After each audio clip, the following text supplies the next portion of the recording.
Good afternoon. Thank you for attending the launch of the Workers' Party's Manifesto 2015. The title of our manifesto is Empower Your Future. It's also the theme of our general election 2015. We in the Workers' Party recognize that the next 50 years of our nationhood will require us to tackle very different challenges from what we faced in the first 50 years. We have, in the past, depended on a small group of elites from a single party to lead us. This is no longer adequate. Instead, we need to re-examine our economic, social, urban, governance, and security policies to see how we can better allow for the dynamism and confidence of Singaporeans to be unleashed.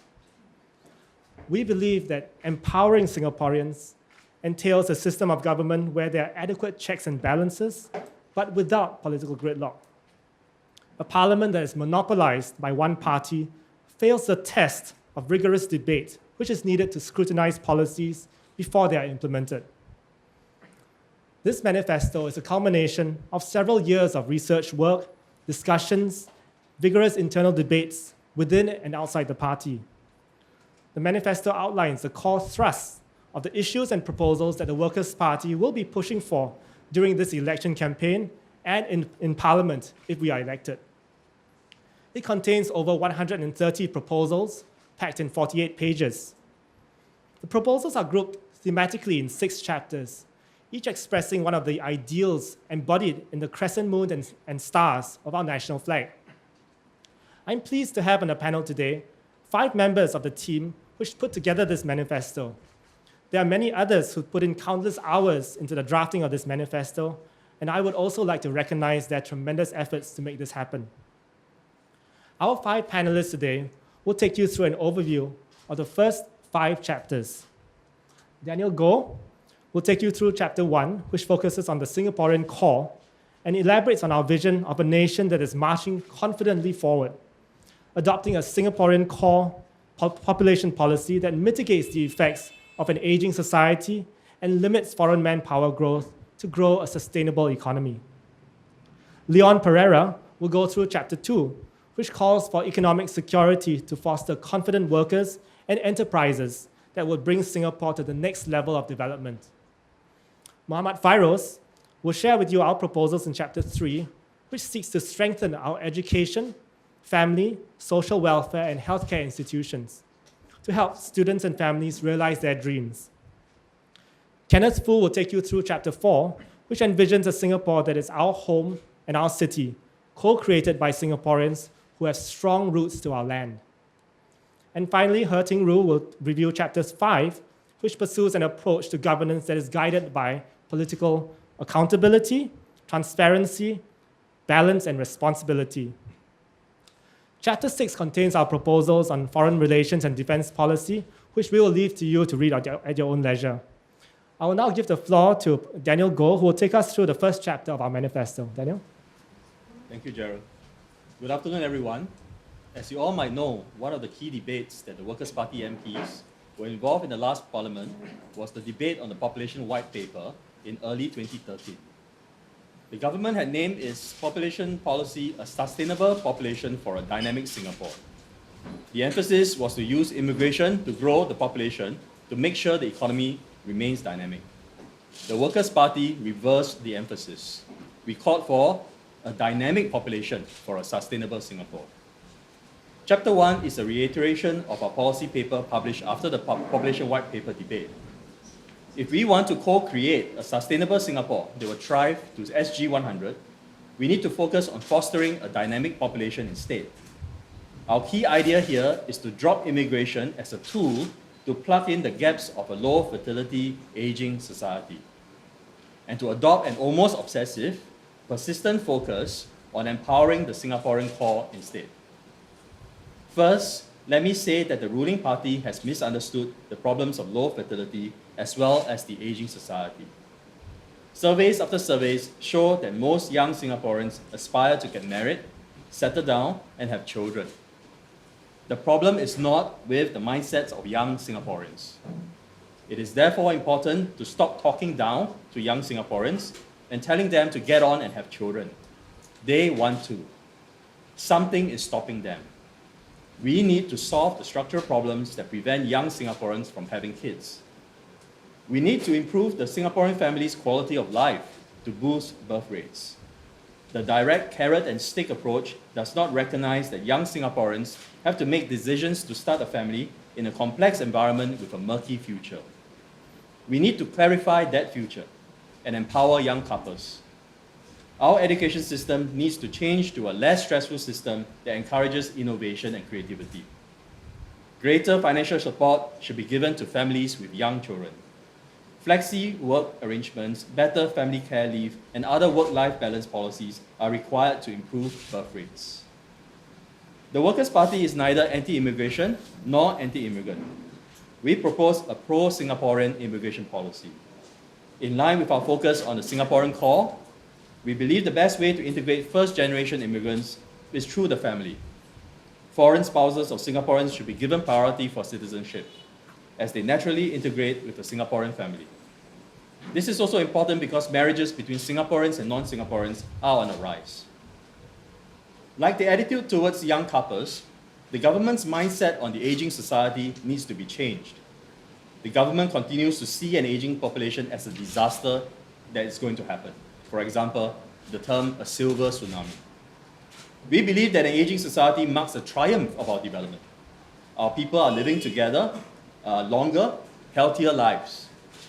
We should be mindful that many of our seniors will bring their invaluable skills and experience to bear on productivity and innovation. While we empower young couples to have more children and wait for the children to grow up through the innovative school system to enter the workforce, it is crucial we seek to improve the labour force participation of Singaporean women and elderly to keep the economy growing sustainably. The fruits of improving birth rates will only be seen in the 2030s. Meanwhile, we have a large pool of women 30 years and above, including foreign spouses of Singaporean men, and highly skilled elderly that could be tapped on. We propose targeted training and job matching schemes to be introduced for women 30 years of age and above. Additional cash grants and special employment credits should be offered to employers who employ or upgrade the skills of women in this bracket. We should also accelerate job redesign, which is lagging under the Work Pro program. We propose it be made mandatory for large companies to implement workplace and job redesign for senior workers. We also propose similar targeted measures and incentives for SMEs to adopt job redesign. What then do we do with foreign manpower? If we can achieve 1% resident workforce growth per year, then there is no need to increase foreign manpower input. We will then be able to limit foreign workforce growth by holding steady the current level of foreign workforce numbers.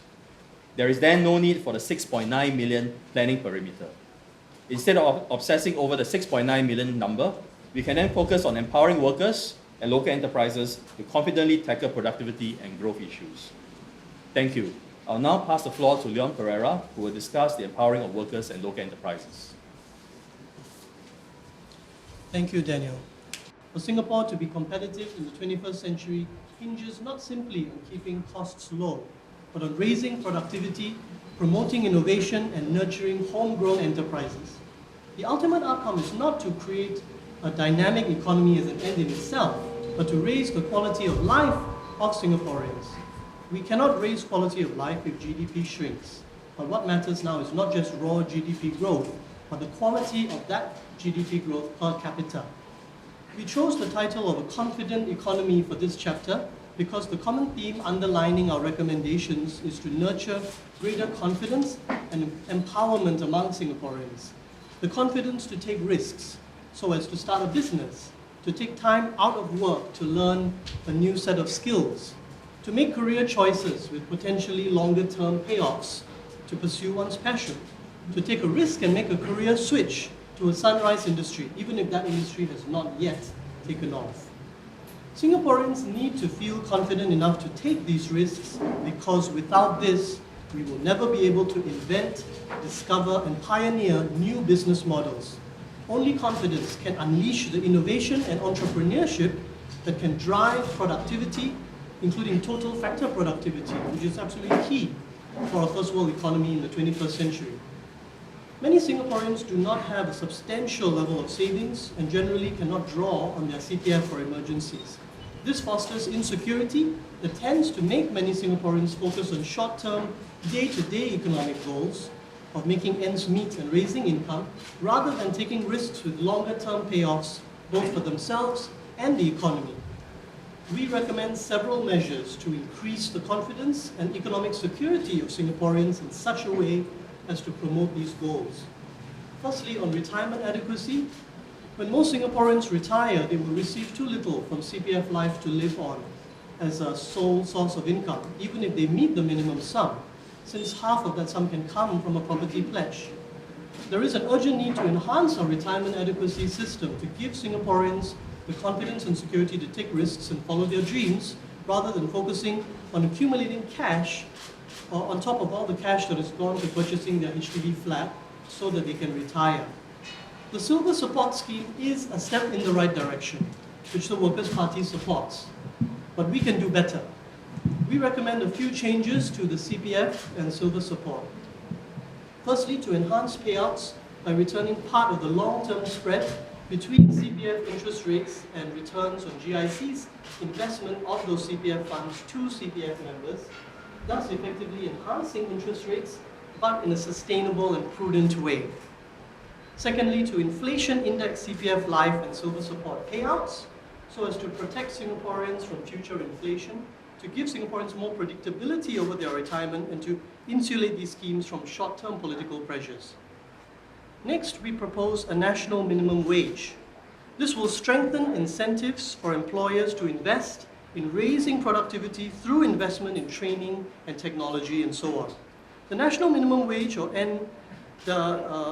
NMW, would not be set at such a high level as to lead to net job destruction.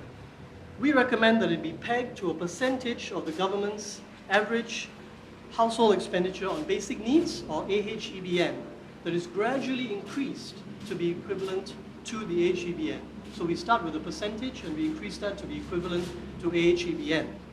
The introduction of the national minimum wage should be phased in over time, and there should be exceptions for the very young and, for a time, the very old.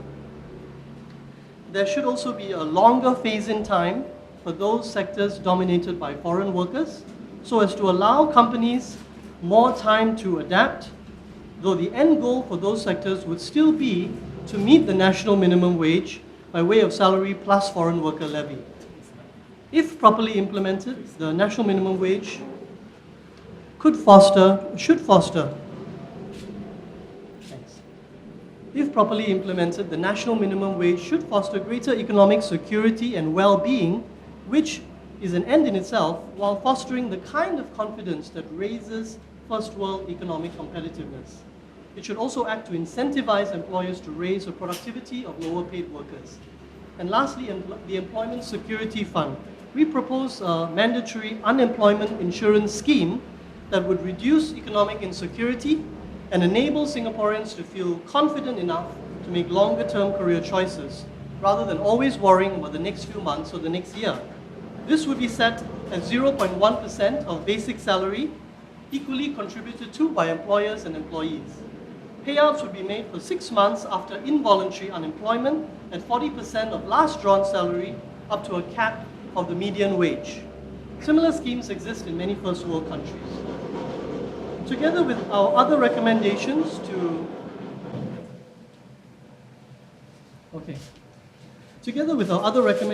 to nurture local enterprises and improve productivity, these steps will ensure that the Singapore economy is poised not just to create more good, well-paying, meaningful jobs. It will also help ensure that Singapore creates the conditions for every Singaporean to be empowered to pursue the dream of fulfilling their individual potential. Thank you. And now I'd like to hand you over to my colleague, Mohd Fairoz, who will talk about our manifesto recommendations in regards to the urban environment and families. Thank you, Leon. Good afternoon. Before I share with you on our manifesto's key proposals on how we can help aspiring students and families realize their dreams, I would like to first provide an overview of the manifesto in Malay. Selamat petang. Tajuk Manifesto Parti Pekerja 2015 adalah memperkasakan masa depan anda. Parti Pekerja sedar bahawa cabaran-cabaran yang Singapura akan menanggani pada 50 tahun yang akan datang berbeza dengan cabaran-cabaran yang telah ditangani pada 50 tahun pertama negara kami. Sebelum ini, Singapura hanya bergantung kepada satu parti politik untuk memimpin negara kami. Tetapi, pergantungan kami kepada satu parti politik tidak boleh berterusan buat selama-lamanya. Parti Pekerja berpendapat langkah seterusnya bagi Singapura untuk maju ke hadapan adalah melalui pembaharuan yang seimbang dan berdasarkan visi yang menyeluruh. Dalam menangani isu-isu negara, Singapura harus beralih dari cara-cara penyelesaian yang bersifat sementara. Kami yakin masa depan Singapura tertakluk kepada pelaburan aktif terhadap rakyat-rakyatnya. Oleh itu, kami rasa sudah tiba masanya untuk Singapura memperkasakan rakyatnya yang dinamik dan penuh keyakinan. Manifesto kami terbahagi kepada 6 bab. Bab pertama memberi tumpuan kepada teras Singapura. Ia menghuraikan wawasan kami untuk melihat negara muda kami terus mencapai kemajuan. Dalam bab ini, kami meletakkan hasrat kami untuk mengembangkan ekonomi Singapura dengan cara yang mampan melalui polisi populasi yang memberi tumpuan kepada teras Singapura dan yang menghadkan pertumbuhan tenaga kerja asing. Dalam bab kedua, kami meletakkan hasrat kami untuk memupuk keselamatan ekonomi Singapura dengan membina tenaga kerja dan perusahaan yang boleh membawa Singapura ke tahap pembangunan seterusnya. Bab ketiga bertujuan untuk mengukuhkan institusi-institusi pendidikan, keluarga, kebajikan sosial dan penjagaan kesihatan supaya mereka dapat membantu pelajar-pelajar dan keluarga-keluarga kami untuk merealisasikan impian mereka. Bab keempat, membayangkan Singapura sebagai bandaraya dan tanah air yang dibina bersama oleh rakyat Singapura yang mempunyai talian yang kuat kepada negara kami. Bab kelima, meletakkan hasrat kami untuk membina pentadbiran yang dipandu oleh sifat-sifat ketulusan, keseimbangan dan bertanggungjawab. Akhir sekali, bab keenam, mempertengahkan cadangan-cadangan kami mengenai dasar-dasar hal ehwal luar negeri dan pertahanan. Seterusnya, saya akan membentangkan cadangan-cadangan utama di dalam bab ketiga manifesto kami. Pembentangan ini akan dibuat dalam bahasa Inggeris. Okay, I will now present to you some of the key proposals highlighted in our manifesto's chapter 3 on aspiring students and families. This chapter, which is inspired by the star on our national flag representing equality, seeks to help our aspiring students and families realize their dreams through the strengthening of our education, family, social welfare and healthcare institutions. The key proposals highlighted in this chapter is grouped into 3 main policy thrusts. Firstly, we call for a holistic education system that will be able to prepare Singaporeans for the workforce and provide our students with critical thinking skills and grounded values. Secondly, we seek to provide the necessary support to help Singaporeans realize their aspirations to raise a family and achieve a balanced family life. Thirdly, we seek to provide Singaporeans with access to enhanced social protection and healthcare. A holistic education system is one that provides our students with many pathways to excellence. It also provides our students with the necessary resources and skills to pursue their career aspirations. With that in mind, our manifesto proposes shifting the focus of our education system away from an examination-driven curriculum to a curriculum that teaches innovation and inculcates strong values and a love for lifelong learning. Among other things, we propose the establishment of a career and life skills program for secondary schools to let their students be aware of less mainstream professions that they can pursue as a career, such as a career as a social worker or as a librarian. We also propose a 10-year through train school program from primary 1 to secondary 4 as an option for parents who wish for their child to bypass the PSLE. This program will allow students, especially those who may be late bloomers, to learn at a pace that is more suitable for them before they have to face their first major examination. For our teachers, we propose the Teach for Singapore scheme, which allows our teachers to give back to society by teaching in underperforming schools. We also call for a comprehensive study to be conducted on the actual working hours, work-life balance, and psychological well-being of our teachers. My apologies. Such a study will help us to better understand the problems that our teachers may be facing so that we will be able to create a more supportive work environment for our teachers. The second policy thrust is focused on the creation of a balanced family life for all Singaporeans. We would like to see the removal of social obstacles that may discourage Singaporeans from starting and raising a family.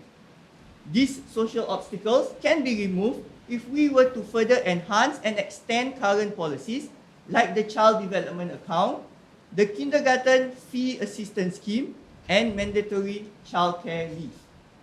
At the same time, we call all relevant parties to mount a concerted effort to fight problem gambling, which can destroy a family. In 2005, we had opposed the legalization of casinos.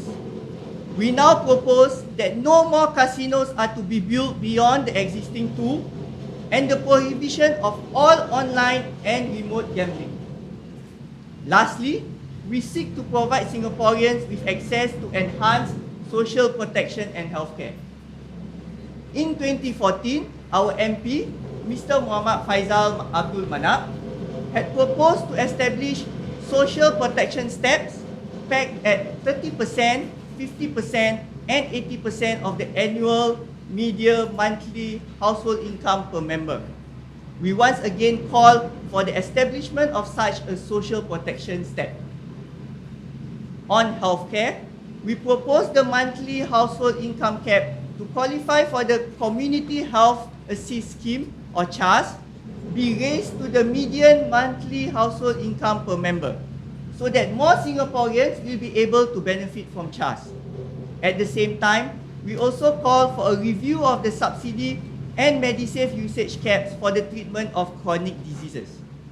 These are often a major financial burden for the elderly, which could deter them from seeking early treatment.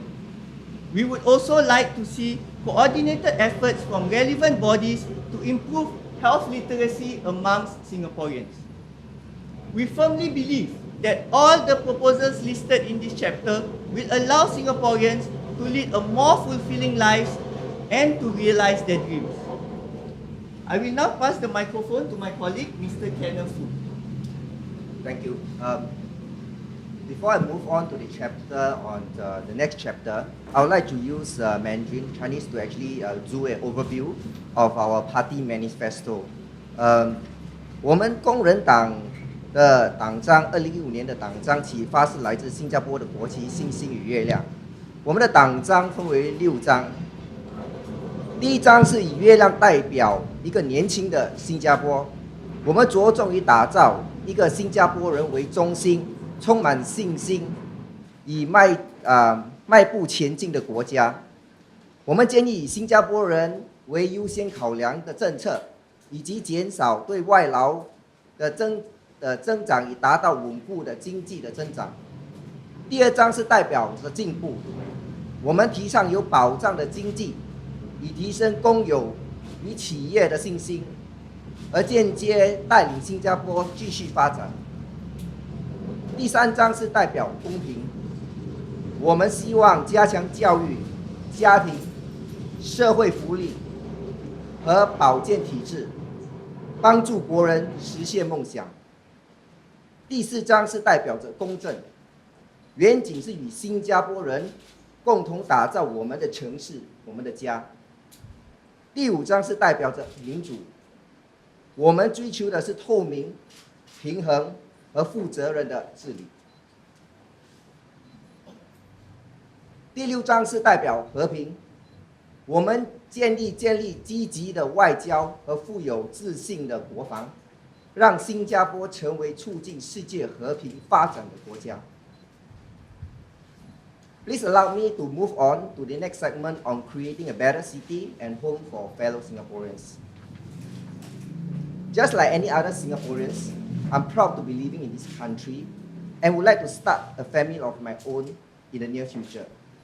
However, I share the same concerns with regards to matters such as high cost of living, especially in terms of housing, transport, and daily expenses such as food. In addition, a great community spirit and living environment is also something that Singaporeans look forward to. Workers' Party thus put forward several proposals to help to build a community where everyone is proud to call it our home. As we know, the price of HDB flats increased tremendously over the years, and for couples starting a new family, most of their CPF will be used to fund the purchase of a new flat. Public housing should be made more affordable and accessible, especially to the lower income and middle income Singaporeans. For instance, HDB ownership should be delinked from land costs.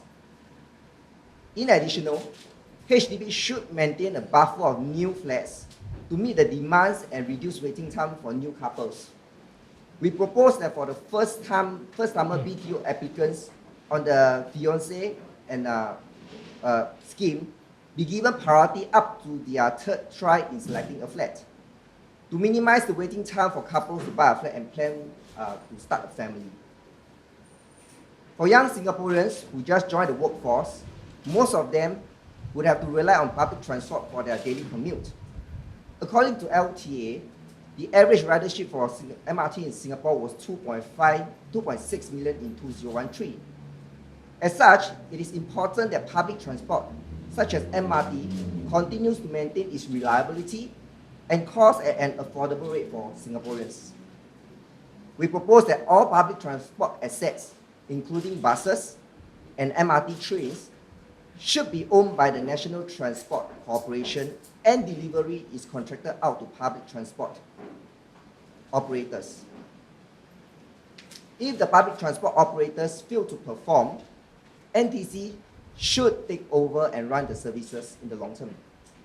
This will help to safeguard the interests of Singaporeans and keep a watch on the cost of commuting. For couples who are moving into new towns, it is important that there are sufficient amenities for them. Advanced planning is needed, and these amenities need to be ready when they move in. This includes elderly care facilities, as most of them would like their parents to stay with them, childcare facilities for their children, neighborhood plazas, and also hawker centers. To protect the interests of residents, the neighborhood plazas can be built by HDB, while NEA takes care of the hawker centers. These initiatives will help to lower the cost of living and make it more affordable for families staying in the area. In summary, the proposals put up by Workers' Party are things that are close to the heart of every Singaporean. The proposals seek to address their needs and build a community which they are proud to be in. Together, we can build our home, our city, and work towards a better future. Now I'll hand over the floor to Ru. Hi, good afternoon, everyone. Now we come to the final part of our manifesto we'll be covering today, which is governance for solidarity. Singapore is a democracy. This system of governance believes in the collective will of the people, the voters. We should have institutions and safeguards that will ensure that the voices and concerns of the people are heard. Some may ask what these abstract ideas have to do with their daily lives, what they have to do with bread and butter issues. The answer is this. The governance framework is the bedrock upon which our policies are built on, and it enables and ensures that our leaders and policymakers are able to best reflect and create policies that we as a nation believe are in our interests and are good for Singapore in the long run. Therefore, it is crucial that the three key pillars of governance are themselves protected and rooted in robust institutions and laws. The three pillars are: 1, accountable democracy; 2, judicial independence; 3, a responsible public sphere. An accountable democracy is one based on the belief that a democratically elected political leadership must be grounded in a strong sense of public service and mission to all Singaporeans. It is not about having or entrenching one set of leaders, but instead needs to be about fostering a system where we are drawing on the strengths of as much of our people as possible. This is what many of our proposals aim to achieve through enhancing the democratic process by steps such as abolishing the GRC system and having an independent election commission and an independent electoral boundary review committee, which do not fall under the PMO's charge.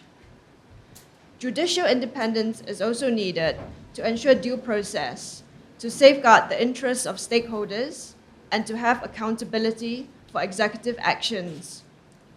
We also believe that our criminal justice system should be further strengthened, our home team adequately supported.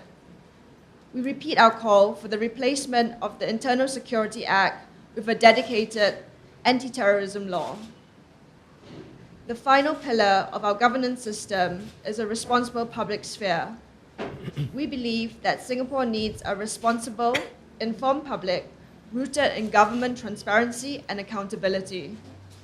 This will empower our people to take ownership of their governance. We have 6 proposals to achieve this by freeing up the public sphere, by easing controls on traditional and new media, to be balanced against a hate speech act, which will ensure that we have zero tolerance for all forms of public expression that incite, espouse, or promote hate targeted at individuals or groups. To close, I would like to add that as a young person, I believe that we need sound policies and, above all, a resilient country and system of governance to be able to face the future together, leading up to SG 100 and beyond. As a nation that has just turned 50, we are now at a stage where we must pay close attention to how we are governed, how we move forward from here, as this will determine both our children's and their children's future. We believe that the WP's proposals will achieve all of this for our future generations, and hope that fellow Singaporeans will believe this and empower their future. Thank you. Okay, thank you. So you've heard the summary of our different chapters of our manifesto. So we now like to open the floor up for questions, if you have any questions on our manifesto. Kian Bing? Gerald, can you just sum up for us the key changes from the 2015 manifesto from the 2011? And if I'm not wrong, like for instance, I think you have called for Perera that says you're calling for a national minimum wage, which I believe was not present in the 2011 manifesto. Can you sum up the key changes such as the national minimum wage before we ask for that? Okay, so the manifesto really is an update from the previous manifesto.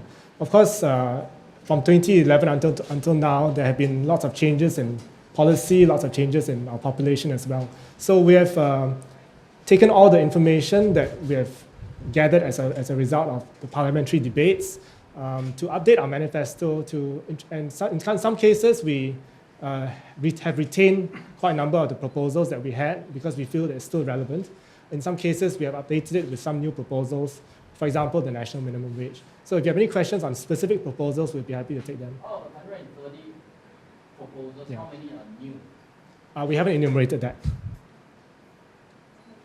Yes, Wyman? We just wanted to find out, because we're seeing a group of young people front the presentation of the manifesto today, and Ms. Mila and Ms. is not here to present. Can you share a bit about the process? I mean, is it a group of young people working on this manifesto? It's not, there are 2 specific policy questions as well. One which Daniel presented on immigration. He said, I don't know whether I got it right, but 1% resident workforce growth. But the government has been presenting that resident workforce growth has been tapering in the statistics also. How do we ensure that we keep this 1% resident workforce growth, and we elaborate a bit more? And on the it doesn't mean that you're up for abolishment of the PSLE system, but just moving as a choice, right? Could you elaborate a bit? Okay, I'll take the first question on the young people. And second question on immigration, Daniel would be happy to explain more. And the last question on PSLE, I think Fairoz can answer that. So the question is that we have quite a number of young people. I'm glad I'm still young. And you're asking why is it Mr. Lau and Sylvia are not here. Essentially, Workers' Party we operate as a team. So there are many different roles that all of us play. And so we feel that it's not necessary all the time for the same person to be fronting different things. So because the manifesto is something that many members of this panel over here have been working on, we felt that it was best for us to also present it to the members of the media and to the public, to give them an opportunity to ask us directly what our views are on those issues and how the process, maybe even of how we arrived at those decisions and those proposals came about. Do you have a number of how many people worked on the team or how long the process was? Was it a 4-year process?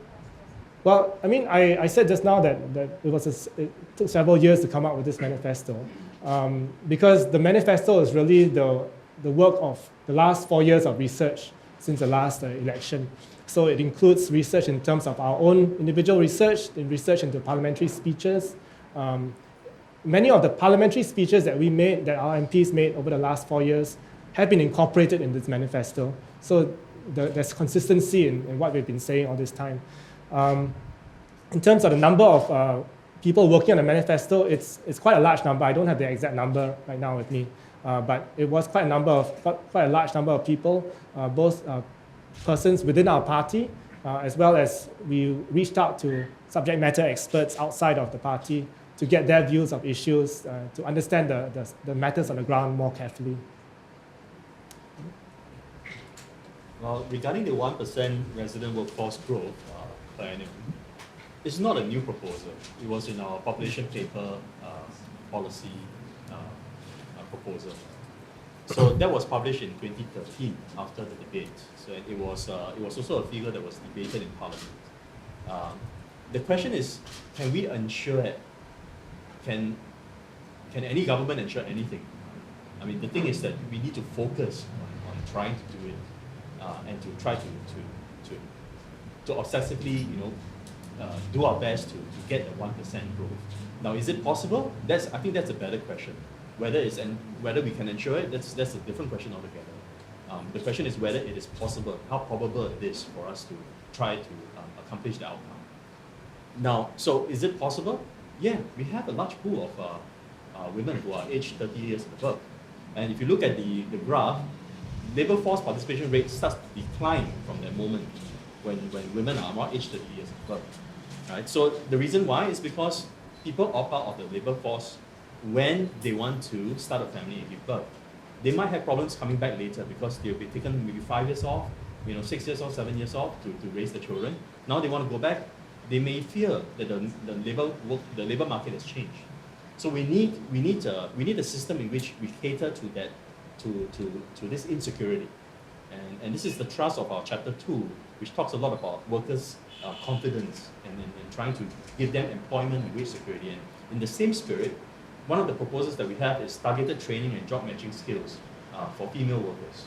Right? We have to take into account the specific circumstances of this group of women who are trying to get back into the labor marketplace, but are lacking the kind of confidence and perhaps skills in terms of updating of the skills to re-enter the labor market force. Right? So basically, what we want to do is to propose schemes that will be very targeted at helping these people to get back into the workforce so that we can get the 1% resident workforce growth. We have a large pool of people. It's not that there are no people. So the possibility is there. The question is whether we can focus obsessively on it instead of depending on the easy way out, which is immigration. We just answered the question about the PSLE through train school first. Okay, yeah. So regarding the 10-year through train school program, is actually an option for parents who may wish for their child to bypass the PSLE. This is in line with the policy thrust for aspiring students and families with regards to the holistic education.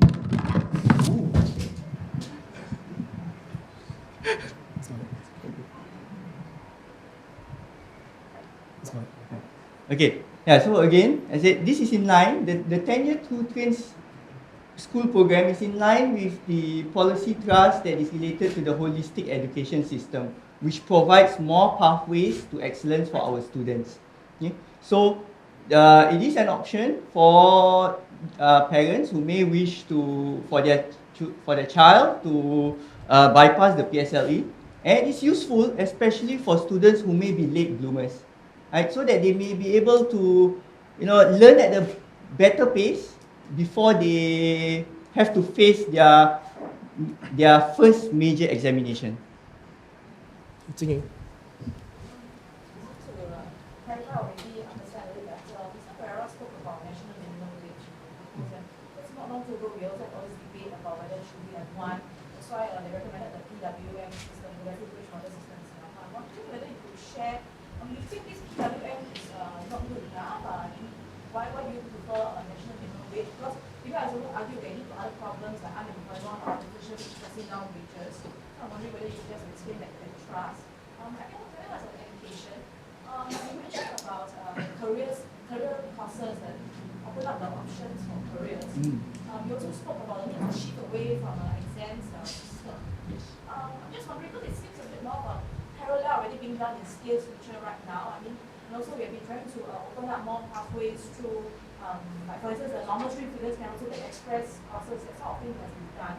So maybe you can just help me to understand, what is still really specifically not enough? Is it too slow, the implementation, or what is still not sufficiently done right now at this point in time?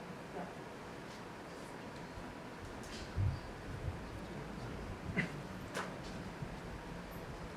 I'll just take the first question on the national minimum wage. So the progressive wage model, we believe, was a step in the right direction, and the Workers' Party was supportive of that. But we believe a national minimum wage is necessary because it is necessary to cover more people. The progressive wage model is industry specific, and they're covering, and that does address some of the key industries where low wages or a low wage trap is very common, like cleaners, security guards, and so on. But there are also other low wage workers within the economy. So we felt that the time has come for the country to set a national minimum wage. But I think in relation to the point that you made, there are of course different studies out there about the effect of national minimum wage on different economies at different points in time. So I think the argument that it will destroy jobs is not an argument against a national minimum wage. It's an argument against setting a national minimum wage too high. So we do not propose setting the wage too high. In fact, we propose pegging it at the average household expenditure on basic needs, which the government produces, the HEBN. And we propose setting it below that and then gradually increasing the national minimum wage to hit the HEBN in a very deliberate, very calibrated manner so that we can gauge the impact on net job creation to ensure that there is no net job destruction from this. And I think there are other benefits also to having a national minimum wage as opposed to just an industry-specific model. One benefit could be that it may induce people to come back into the labor force. So my colleague Professor Goh was talking about the problem that we face of certain groups in our population, older people, women in their 30s and 40s who are not returning back to work. A higher wage may actually help to induce some of them, those who are in that part of the labor market where wages are lower, to make it more worthwhile for them to come into the labor force. So I think in that sense the recommendations do dovetail. There are numerous other positive benefits too. For example, not having a national minimum wage does also impose hidden costs on society and government. If wages are too low, you could have the perpetuation of a poverty cycle within a family, and that will also drain the fiscal coffers in terms of social safety net transfer payments and in terms of also the lost opportunities for talent development. I mean, within a poor family, there could be the next Mark Zuckerberg, for example, the next Sim Wong-hoo, for example. So if we have higher wages, then that kind of talent can be unleashed and there can be economic benefits as well. So yeah, hope that addresses your question. Okay, so we'll take the question on the education and and what are the differences between the current thrust and what we're proposing. I think Fairoz will explain some of the specific thrusts that we are proposing, some of the specific proposals that we are proposing. And go ahead. I think just now, as I mentioned in my presentation, that we are proposing for a career and life skills program, right? So this career and life skills program is for secondary schools. It's basically for our secondary school students, right? So that it raises awareness among them of the less mainstream professions, right? For again, as mentioned just now, for example, a career in social work, or a career in the library. Right? So these are less mainstream professions that it might be useful to let our secondary school students know about, that they can pursue a career in such less mainstream professions. So within the each school, right, there will be a dedicated staff, right, to advise the students on these career opportunities. Right? Again, this ties in the whole idea of a holistic education system that provides more pathways to excellence. Okay. At the same time, we also propose for the CLS, I'll use the short form for Career and Life Skills Program, CLS. We also propose for the CLS staff to liaise with the higher learning institutions, whether it's the polytechnics or the universities, right, to create holiday programs for the secondary school students, right, so that they are able to see for themselves, what are the various professions that they can go to. Okay, next question. Baban, there. I just want to ask you about the last section on governance and solidarity. Yep. The party has got a long history of advocating for civil liberties and rights issues. But I want to ask you how important it is for the current electorate. If the party has included these issues in your past manifestos, but you have not advocated it as much as the other economic issues, right? So I just want to ask you how important it is right now, and just putting in context the fact that in a black box survey, people showed a 79% satisfaction with civil liberties and rights in Singapore. Okay, that's a good question. I think civil liberties and governance are things which are critically important for Singapore. It's not something that is an optional, it's not just one of the other issues that we talk about, but it really encapsulates a lot of the issues, a lot of the reasons why the government operates in a certain way, the reasons why we are talking about how it's important to empower yourself so that you can be able to have that bargaining power over the government. And without this system of democracy, without the system of accountability, there is no efficient politics to be talking about. So it is something that's very important to us. In terms of volume of output, whether in Parliament or outside Parliament during the last 4 years, I think we have focused a lot on the issues on hand. So we have focused a lot on bread and butter issues, focused a lot on transport and healthcare. And of course, with limited number of MPs who can only focus on a certain number of topics, there is a need to prioritize things which are more immediate in nature. But that does not mean that democracy and governance are any less important. In fact, they are critically important to Singapore. I would also like to add in that actually our MPs have asked quite some questions. If they've spoken up in Parliament, for example, if you check Hansard, you see that some MPs have asked questions about the electoral process. They've also spoken up on the CLTPA, for example, and also when the internet regulations were gazetted in 2013, we also spoke up on that. Yeah. Zidab? Hi, Gerald. I think as you know today, the PAP, discussed this morning, they launched their manifesto as well. And I think there was a statement made about how the PAP and Singapore's development is inexplicably linked. So I was just wondering, from your perspective, where does the opposition figure in Singapore's development? And there's been different presentations so far, but could you sum it up in a succinct manner? How does the manifesto also contribute to Singapore's development? Well, I mean, I just read about TN's speech on my way here just now. The what worked in the past, the past 50 years of PAP rule, may not necessarily work in the future. So that's our message, that we cannot continue to assume that this success, that the governance model, the economic model that brought us to where we are right now today, is going to continue on for the next 50 years. It's important for us to be able to look forward instead of looking back. We cannot be a nation that is locked in our past, looking back at our past and thinking that, look at our past glories and let's assume that the past glories will continue on in the future. I think the electorate has changed, the world has changed.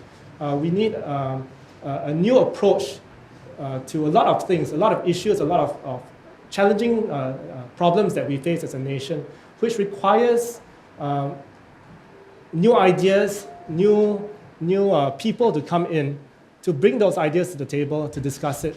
So I don't think it's something that we need to keep looking back in the past. Yes, of course, the PAP has played a big role in Singapore in the past. And I've no doubt that it will be around for a long time. But there are also many other players in the fray right now. And the PAP doesn't have all the answers for Singapore. I'd just like to add, if you look back at the last 4 years, there have been significant policy reversals and U-turns. I'm not going to give the examples now because, as Mr. Lau said in the first day of introduction, there will be a document on WP's contribution in Parliament. It will be out on nomination day together with the other on the website. And this is for the public to evaluate themselves, right? For what we have contributed in Parliament and whether we have contributed to the policy reversals and the U-turns in the past 4 years. Terry? To this morning, right, PAP announced that their vision for Singapore in the next 5 years is a global city. So using WP's manifesto, for example, what does WP envision Singapore to be? What kind of city does WP envision Singapore to be? Okay. Well, we think that there are lots of changes that are needed in Singapore. I'll refer you to the first chapter of our manifesto, where we said that we need to have a comprehensive, balanced reforms that are grounded in a comprehensive vision for Singapore. So we want to move beyond just the short-term fixes for long-standing problems. And we want to have a Singapore that actively invests in our fellow Singaporeans and empowers them so that they will be able to grab the future for themselves. I also have something to add to that, which is Chapter 4 is specifically targeted at this question, actually. The title of the Chapter 4 is Our City, Our Home, Co-Created. So we don't want just a global city that the government creates for us. We want to co-create this city. One of the lines there is that Singapore is seen and developed as our home city, more than a global city. So it's not that we reject the global city, right? It's something more than a global city. It's a home city, where Singaporeans identify strongly with vibrant heartland towns, and co-created the grassroots and so on. So please take a look at Chapter 4 to answer the question. Waiman? I just want to confirm that because we are seeing some new faces who haven't been formally introduced as candidates, so will they later on further introduced? And I also have another question for that. I mean, I'm thinking about what you were talking about when you talked about tailoring, when you said is there a possibility? I think you all have raised a lot of possibilities, and I don't deny that there are possibilities, but what PAP usually does, it paints the reality also. And I mean, is this a fundamental difference between, by raising possibilities, is that what Workers' Party is trying to do? Maybe Gerald or Daniel. Okay, as far as candidates are concerned, there will be more candidate introductions in the days ahead, so just look out for that. You can expect to see them being introduced in the next few days. Yes. Yeah. Well, I think in terms of my own approach to, let's say, thinking about policy, I'll think about 3 Ps. Plausibility. Is this logical? Is this plausible, this policy? Right? Then you have possibility. Look at the world around us. Look at experiences in other countries. Is this possible? And then the next thing is probability. Can we increase the probability that this outcome can be achieved through this particular targeted policy measure? Right? So that's the kind of approach that we should take, I think. So is it possible?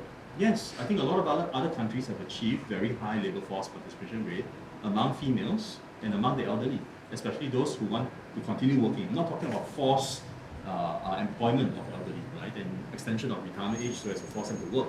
But I'm talking about retired elderly who want to continue to work, job redesign for them so that they can continue to do so.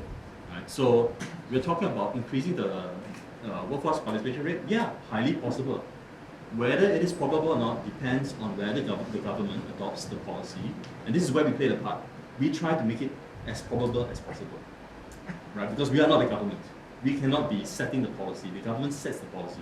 We contribute to the policy-making process in Parliament, outside of Parliament, right? By contributing our input, by arguing, by criticizing, by debating the proposals. So our task is to increase the probability. Very well. You just mentioned extension of retirement age is the force. No, I'm not saying that at all. Yeah, I'm not saying that. Okay, I think that we can listen. Yeah. Okay, next question. Maybe? Gerald, doesn't you mention when Giam asked how does opposition play a role in Singapore development? You mentioned basically in a nutshell, it's time to think, you cannot assume that the old ways, old models will continue to work. It's time for new ideas to come up. But just now, if new ideas matter, then is it important for the WP to project itself through its manifesto that the policies, the 130 policies, like a sizable number of them are new ideas. Either newness arising either from, is different from 2011 manifesto. That's why I asked the question, out of 130, isn't it important, do you think it's important to tell the voters how many of them are new compared to 2011? Or how many of them, the newness can arise also, how many of them have never been suggested by other parties? Or, in the third area, how many of them do not have existing schemes? But based on the questions we asked just now, some of the schemes, like, you talk about skills, training, national minimum wage, they are either schemes or they have been broached before. So do you think if the WP wants to project itself as a party that can contribute to Singapore's development and new ideas matter, can you tell us more about how your manifesto is new in these three areas? Okay. In terms of new ideas, like I said, we haven't gone to enumerate all those ideas in terms of how many are new, how many have been mentioned before. But I'm sure you can count also if you can compare, but we have to go back and count it. But I think the more important point I want to make is that policy making is not so simple, such that we just have old ideas and new ideas and nothing in between. Many of the ideas that we have in this manifesto are refinements from the previous manifesto. It could be refinements from the current government's proposals as well. So we are not in the business of wholesale throwing out everything that this current government is doing and introducing our new set of ideas.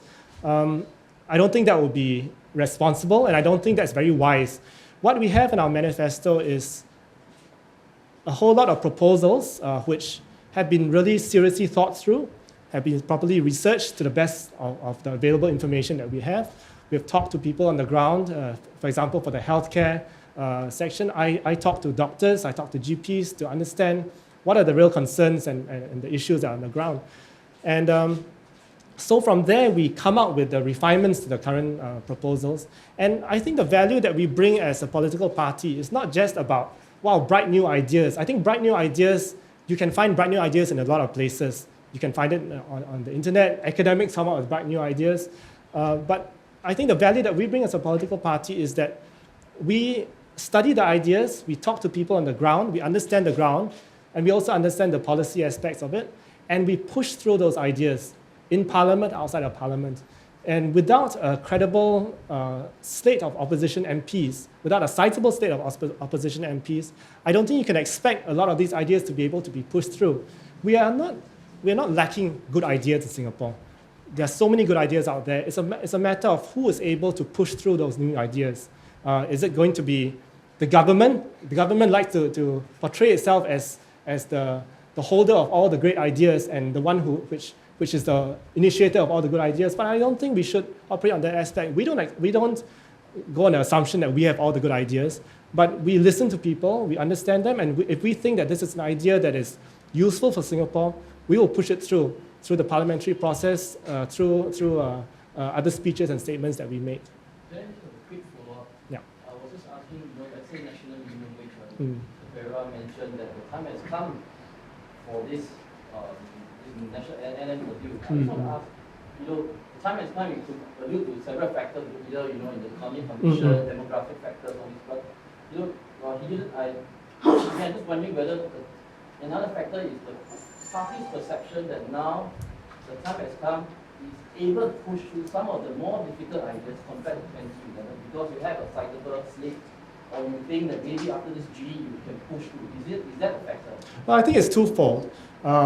Firstly, on the specific policy of national minimum wage, it is not something that is completely new for us. Several years ago, Mr. Lau Teow Kiang in the Parliament, before this term of Parliament actually, he made a speech where he talked about having a recommended minimum wage. And his point at that point of time was that if productivity does not grow, which is, we believe, we agree that wages will have to grow, will have to follow productivity. And he said that if productivity doesn't grow enough, such that wages are able to rise naturally, then we need to look into other measures to increase the wage floors of Singaporeans. And so we studied this issue quite carefully. It's not a proposal that we just threw in on a whim. In fact, I'll tell you that internally we had debated this for many years, and even it's only now that we have decided that, okay, I think we have studied this issue enough. We've looked at the examples of many other countries, including cities like Hong Kong, where they have introduced a minimum wage recently. And we have come to a conclusion that a minimum wage is important to be able to prevent the lowest income Singaporeans from being exploited and paid too low a wage.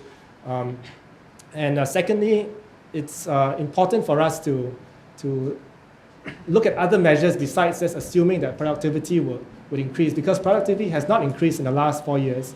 It's been flat or negative. So if this trend continues, our low-wage workers will be headed for some trouble. What was the second question? Is the party's perception that now the time has come and is able to push through maybe this policy? Okay. And maybe if I just follow up, do you have a figure in mind for this minimum wage? I know it's supposed to be for specific industry. Do you have done some math, some figure to tell us, or let's say this particular industry, what's the minimum wage you have in mind? Yeah. In terms of why is it because we have more people? I think that will be a factor. We have more people who are willing to come forward in the last 4 years, who have been able to contribute to the policy discussions. So because of that, we've had more people to be able to research into issues, to give us opinions, and that makes us a bit more confident to be able to present certain ideas, which in the past maybe we were held back because we didn't have enough data. Because we hope to be a responsible party, so we won't just throw out numbers without having done the research. The next question was? Like numbers? Numbers. Maybe Leon can answer that part. So we are proposing that we... Oops. There's trouble with this. So we are proposing that we peg the minimum wage to the average household expenditure on basic needs. So our suggestion would be that we start at 80% of the AHEBN, and we gradually increase the minimum wage over a period of time in a very deliberate manner until it hits the AHEBN, and then we retain the national minimum wage as pegged to the AHEBN going forward. Why do we choose the AHEBN? Because we feel that that represents a livable wage that will provide a decent standard of living such that there will be no Singaporeans who are mired in poverty and generate a poverty cycle. And also, there are many other benefits to the economy. Very often the question is framed as it is a disadvantage to the economy. But we would challenge that and say that there are benefits to the economy. So my colleague Mr. Giam talked about the productivity situation that we are in. For the last few years, productivity has been negative. I think that's well known, and that's something that, as a country, we are grappling with. So when the problem is intractable in this way, it's gone on for a few years, we need to think of solutions that can push the problem to a resolution, rather than just saying that we will try different approaches. So raising the minimum wage may actually put pressure on employers to invest in the capital and the training and the tools to increase the productivity of lower paid workers. And productivity is an issue in certain sectors like F&B, for example, construction, for example. Those are the sectors that face this issue of productivity as well as low wages. So it will play a part actually in also resolving the productivity issue. I think the key point, in answer to your question is that it is not something we take lightly.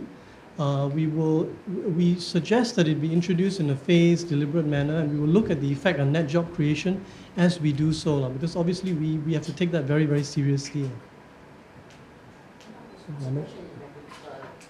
共产党今天宣布竞选的党纲，然后2位党魁都不在，这个是相当罕见的，因为党纲是一个竞选里面最重要的一个事情。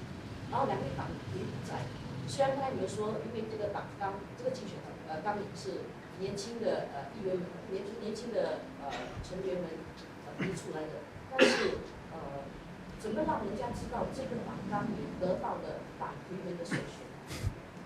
Okay, I'll answer that question in English. The question was, how do we know that this manifesto has got the backing of the party leaders? Well, obviously the fact that we are here in the party HQ means that it has been decided that by our party leadership that we will be presenting the manifesto. So I don't think it's something that is unusual. Maybe in the Singapore context it's unusual because you're always used to seeing the Prime Minister present everything. But I think in our party we would like to give the younger members of our party, the new candidates, an opportunity to be able to present the manifesto and talk about and defend the party's policies. I asked the question. Yeah. Maybe one of you can repeat that answer. Okay. Kenneth can repeat that. Okay, I follow up questions. Because we still in the 在这么重要的一个记者会上，虽然说不是什么东西都需要李先生出来讲，但是这样的一个记者会，有一个选民对工人党的一个认同跟信任，这个部分，如果你们用一个就是没有党魁出来宣布党纲的一个这样的一个模式的话，会不会担心选民对你们的党纲其实有一些影响，或者是他不是很理解你们这个传承的这个过程，是不是一个是不是中间出现了断层？不好意思啊，他们突然间叫我答这个问题，我的中文程度只是到中学而已，所以如果答得不好，你不要怪我。我看叶宋刚才已经解释过了，就是说以这个党纲来讲，说已经是由这个中委和我们的这个领导层批准了，所以我们才会委任今天的所有的成员来解释这个党纲。我觉得这后面最重要的理念就是说，这个党纲是由不同的人士共同来探讨，然后来发展这个党纲。所以我大概是想说最主要的目的就是说，既然是你们的理念，是你们的研究，是你们推出的这个党纲由我们批准，你们就应该去解释为什么会有这些理念。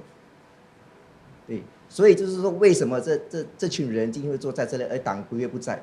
所以最重要的，我们也是要跟大家讲，就是说，我们是一个很负责任的党，对我们所要推出的党纲，我们就要担起这个责任，来跟大家解释来说明这个党纲的那个意思或者它的结构是怎样的。所以我觉得就是这样子，所以我们的领袖今天不在这边。对。Hope you don't mind, I'll interject here. Just very quickly to give you my personal reading of why Mr. Lau or the chairman Sylvia will allow us to chair this meeting instead of my personal reading, my personal interpretation is that it is linked to this slogan, because I mean this is what Mr. Lau tells me all the time, right? You guys are the future of the party, right? You cannot depend on us all the time to be doing the leading. We need to empower you too, so that we will empower the future of the party, and then you can go and empower and try and seek to empower the future of Singaporeans. So this empowerment thing cuts everywhere, and this is the expression of it. I think this is my personal interpretation. Okay, we'll take 2 more questions. Okay. Yeah, Kimberly. How it's important to cement the opposition presence and push the ideas through in Parliament. But this morning, PMP was talking about how the opposition parties say they don't want to form the government. But specifically, and I quickly he said that is opposed, and that's because they're not on the ball. I just want to get your response to this comment. Do you have a specific question that you want to ask me? Yeah, because I mean, the fact is that, like, you're saying that actually it's because you don't want to cement opposition presence, you don't want to form the government, you don't want to help this, sort of push ideas through, like what PM is saying that it's opposed when you all say that you don't want to form the government. Okay. I mean, I think it's important for us not to get into binary thinking again, where it's either we are trying to form the government or we're trying to not do anything at all. The process of democratization in Singapore, the process of democratic development in Singapore, it's a gradual process. Okay, we have not fielded more than half the constituencies in this election. We haven't even fielded 1/3 yet. So, but this is an increase from our previous election where we only fielded 23 candidates. So, I would see this as part of the progress that Singapore is making, part of the progress that the Workers' Party is making. And I will leave it to him to judge whether or not it's a pose or not. What we are saying is very clear, is that we need to entrench an opposition presence, a significant opposition presence in Parliament, because we cannot have a Parliament that is overly dominated by just one party, because we need the different ideas to come forward. We need the different players to be able to push through those ideas. And that's what we are aiming for in this coming election. We're not aiming to take over the government, neither are we aiming we're not looking into forming coalitions with other parties at this point in time. So we are just focusing on the 10 constituencies that we are contesting and the 28 candidates that we are fielding, and we aim to be able to win all those seats. Yeah, Anna.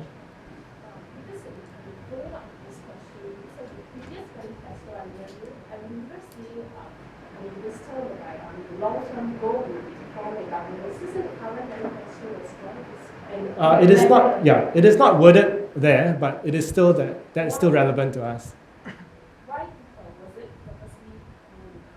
Why was it consciously decided not to have it in the manifesto? I mean, because we're looking at manifesto being in black and white promise to voters, and since it was in the last manifesto, why not now? Well, I think with this manifesto, we wanted to focus on these proposals that we had and focus on what our goals are for this election. So while that is still relevant to our party's long-term goals, our focus for this election is what is in this manifesto. Okay, maybe we'll have one more question. Is any questions from this side? I get a lot of questions from the other side. Okay. Hi, are there any portions of your manifesto that is actually directed more towards the minority community, like the Malay community? Okay, I'll answer it and then I'll get Fairoz to also give his perspective. Our manifesto is directed at all the communities in Singapore, and we believe that many of the proposals in our manifesto would be relevant to minorities in Singapore, and it's not. We haven't taken a race-based approach to our manifesto. We have taken an approach which is putting Singaporeans first and looking at what policies that would impact the most Singaporeans and the areas in which we need to look into, in which we need to improve on. Yeah, okay, so adding to that, yes, our manifesto is focused mainly on the national level, right? These are all policies. So it affects everybody regardless of race, language, or religion. Of course, there are some areas which, for example, in terms of healthcare, right? I mean, if I remember correctly, it has been reported before that the Malay community, there's a high level of diabetics, those who are suffering from diabetes. So, as I mentioned just now in my presentation about enhancing CHAS, right? So that would definitely benefit, the Malay community in that aspect. Yeah. So our approach is that this is a national, these are national policies. right? Of course, ultimately, the effect will definitely be felt for each and every community in Singapore. Okay, we'll take one more question from someone who hasn't asked before. Okay, if not, then Liang, please. Okay, thank you very much. With the floor. Just a follow-up from Kim and Wan's question about forming the government. Because I believe the PAP also said this morning that if you go for the opposition, they will win many constituencies and they will be able to form the government. And we use the specific word Singapore is sunk. So just wondering if the WP has a response to that. So here, can you just clarify, because I didn't read the exact, I can't remember the exact text. He said that Singapore will be sunk if we have more opposition wards that fall to the opposite. If the opposition wins many constituencies and it forms the government. Well, if they win, if they form the government. If opposition forms the government, Singapore is sunk. Well, firstly, we are not aiming to form the government in this election. So we are aiming to win 28 seats in Parliament. Yeah, we can't speak on the other opposition parties. I can only speak on behalf of the Workers' Party. Yeah. But in any case, I don't buy the argument that the PAP is so indispensable that no one can ever replace them. I think while it might be in this case that we are not aiming to form the government, it's something that we are working towards. And once it comes to a time where we feel that we are credible enough to be able to take over, to form the government, that's where we will be campaigning on that platform. But until then, we are not going to be campaigning on that platform. Okay, thank you very much. We have one more item on today's agenda, which is the launching of our mobile app. So I'm just going to give a quick overview of what the mobile app is, and I'm as well as going to put on my hat as the media chair instead of policy. I'm pleased to announce today that we have launched the Workers' Party's mobile app. So this application is named Workers' Party News, and it is a platform for all voters in Singapore and abroad to be able to conveniently keep updated about the latest news about the Workers' Party. With our mobile app, users can read the latest news stories from WP, including press statements, election candidates' profiles and speeches, and feature stories. So the app allows users to be able to share news stories with their friends and family via social media, via WhatsApp, SMS, and email. And these stories can be shared even with those who do not have the mobile app installed. The app will also send out push notifications of breaking news stories so that users don't need to keep checking the app. And we hope that our supporters and all Singaporeans will use this app to be able to spread our message of empowering your future, especially during this election season. So the app is available for Android devices. You can search for Workers' Party on Google Play. And the iOS app for iPhones is still in its beta release and will be launched soon on the App Store. Okay, thank you. This app, is it done in-house or through a vendor? It was done both in-house and with the help of a vendor. How much does it cost? I'm not able to reveal that now. Will it be still updated after elections? It will be. We hope to have this app as a permanent platform for us to be able to reach out to people. So it's not just for elections. It just so happens that we are launching it before the elections.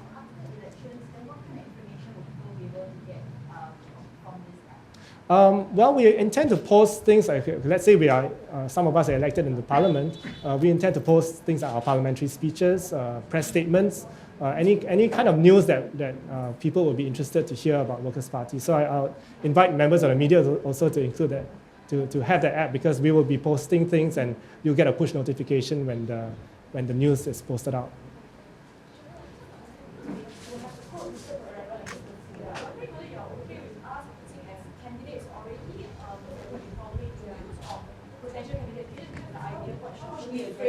You can call them potential candidates. Yeah. We are all not candidates until we are officially confirmed on nomination day anyway.